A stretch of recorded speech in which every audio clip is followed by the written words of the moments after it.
Om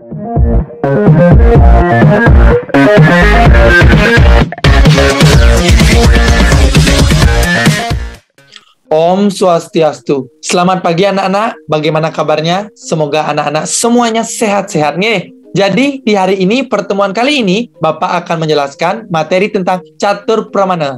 Sebelum Bapak menjelaskan apa itu catur pramana, Bapak akan menjelaskan dulu yang pertama itu KI dan KD-nya.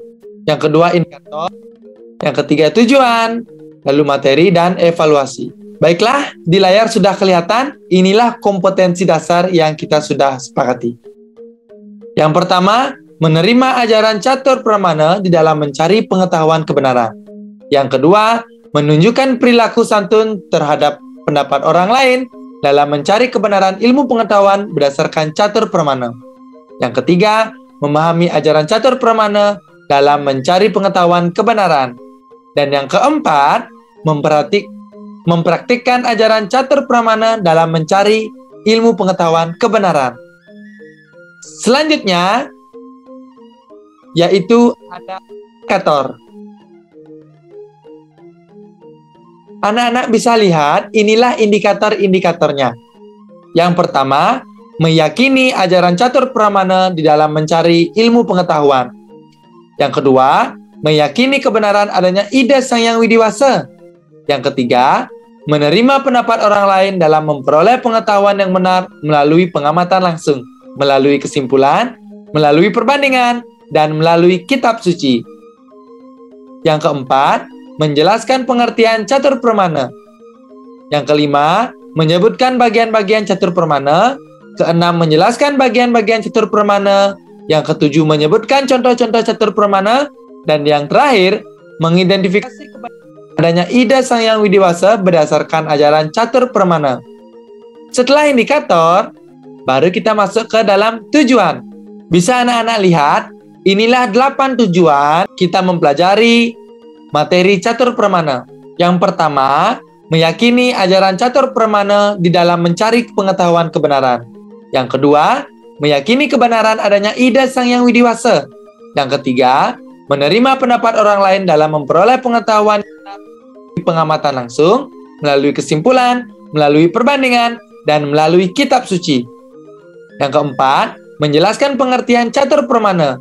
Yang kelima, menyebutkan bagian-bagian catur pramana. Yang keenam, menjelaskan bagian-bagian catur pramana. Yang ketujuh, menyebutkan contoh-contoh catur pramana. Dan yang terakhir, mengidentifikasi kebenaran ide Sang Yang Widiwasa berdasarkan ajaran catur pramana. Setelah anak-anak mengetahui KIKD, indikator, dan tujuan, marilah kita bersama-sama masuk ke dalam materi. Tapi sebelum itu, adakah pertanyaan? Jika tidak, kita akan lanjutkan ke dalam materi catur pramana.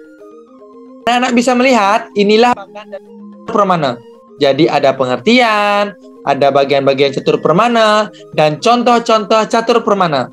Yang pertama, pengertian catur pramana. Catur pramana berasal dari bahasa Sanskerta, yaitu dari dua kata catur dan pramana. Catur artinya 4 dan pramana artinya pengetahuan yang benar. Jadi catur pramana artinya 4 jalan atau cara untuk memperoleh pengetahuan yang benar atau kebenaran. Aliran ini diajarkan oleh Sipat Nyaya yang didirikan oleh Resi Gautama. Adapun bagian-bagian dari catur pramana, yang pertama, Pratyaksa pramana. Yang kedua, Anumana pramana. Yang ketiga, Upamana pramana. Yang keempat, Sabda pramana atau agama pramana. Bapak akan menjelaskan bagian pertama, yaitu Pratyaksa pramana. Pratyaksa pramana artinya cara memperoleh ilmu pengetahuan yang benar melalui pengamatan langsung. Pengamatan langsung ini artinya kita melalui panca indera dengan objek yang diamati, sehingga sumber pengetahuan tentang objek-objek sesuai dengan keadaannya. Pratyaksa pramana terdiri dari 2 pengamatan. Yang pertama, Nirwikalpa Pratyaksa. Yang kedua, Savikalpa Pratyaksa. Nirwikalpa Pratyaksa, pengamatan yang tidak ditentukan objek penilaiannya. Yang kedua, Savikalpa Pratyaksa artinya pengamatan yang ditentukan objek penilaiannya berdasarkan ciri-ciri, sifat-sifat, ukuran. Sekarang kita membahas yang bagian 2 ya, itu anumana pramana. Anumana pramana artinya cara memperoleh pengetahuan benar melalui kesimpulan. Ada beberapa proses kesimpulan dan tahapannya, yaitu yang pertama, pratijana, yaitu memperkenalkan objek permasalahan tentang kebenaran pengetahuan. Dua, hetu, yaitu dengan mengemukakan alasan penyimpulan. Yang ketiga, udaharana, yaitu menghubungkan aturan umum dengan suatu masalah. Yang keempat, upanaya, yaitu memakai aturan umum pada kenyataan yang dilihat. Yang kelima, nigamana, yaitu kesimpulan yang benar atau pasti dari seluruh proses sebelumnya. Sampai di sini ada pertanyaan? Jika tidak, Bapak akan melanjutkan bagian yang ketiga, nge. Yang bagian yang ketiga adalah upamana pramana. Artinya, cara memperoleh pengetahuan yang benar melalui perbandingan. Merupakan cara pengamatan dengan membandingkan kesamaan-kesamaan yang mungkin terjadi atau terdapat dalam objek yang diamati dengan objek yang sudah ada atau pernah diketahui dengan melakukan perbandingan-perbandingan. Manusia akhirnya percaya adanya ida sang yang widi, banyak di alam semesta, dapat dipakai sebagai perbandingan antara satu dengan yang lainnya. Jadi seperti itu. Dan yang terakhir, keempat, sabda pramana atau agama pramana. Artinya, cara memperoleh pengetahuan yang benar melalui kitab suci dan kesaksian dari orang suci yang layak dipercaya kebenarannya. Ingat ya, yang layak dipercaya. Nah, sabda pramana sering juga disebut dengan agama pramana adalah mendengarkan ucapan-ucapan atau mendengarkan cerita-cerita yang patut dipercaya karena disampaikan dengan kejujuran, kesucian, dan keluhurannya. Karena orang tersebut adalah para resi. Di samping itu, dengan membaca kitab suci Weda, kita mendapatkan pengetahuan mengenai adanya ida sang yang widi. Ada dua kesaksian yang didapat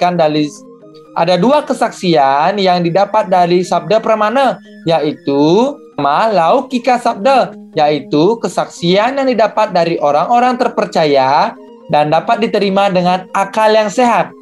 Yang kedua, Vaidika sabda, yaitu kesaksian yang didasarkan pada naskah-naskah suci Weda. Selanjutnya, bagian ketiga yaitu contoh-contoh catur pramana. Adapun contoh-contohnya, yang pertama dari Pratiyaksa pramana. Contoh pengamatan nirwilkalpa pramana. Contoh pengamatan nirwikalpa pratiyaksa yang tidak ditentukan, yaitu mengamati sesuatu tanpa mengetahui volume, berat, warna, jenis dari objek yang diamati. Bisa jadi karena memberikan sifat, maka pengetahuan itu menjadi semu. Misalnya, melihat seutas tali. Misalnya, melihat seutas tali. Misalnya, melihat seutas tali seperti ular. Karena salah memberikan sifat dari tali tersebut. Jadi ular seperti tali, tali seperti ular. Jadi seperti itu contohnya. Contoh pengamatan sawikalpa pratiyaksa adalah pengamatan yang ditentukan. Misalnya, mengamati tentang meja. Jelas bahwa meja terbuat dari kayu atau yang lainnya. Apakah bentuknya segi empat atau bundar? Yang kedua, contoh anumana pramana. Anumana pramana adalah ajaran tentang penyimpulan. Misalnya di tempat yang jauh, kita melihat asap yang mengepul. Maka disitulah kita dapat menyimpulkan, sebelum adanya asap, pasti adanya api. Contoh lainnya seperti gunung itu berapi, sebab itu berasap. Gunung itu berasap, sedangkan apa aja yang berasap pasti itu berapi. Jadi seperti itu contohnya.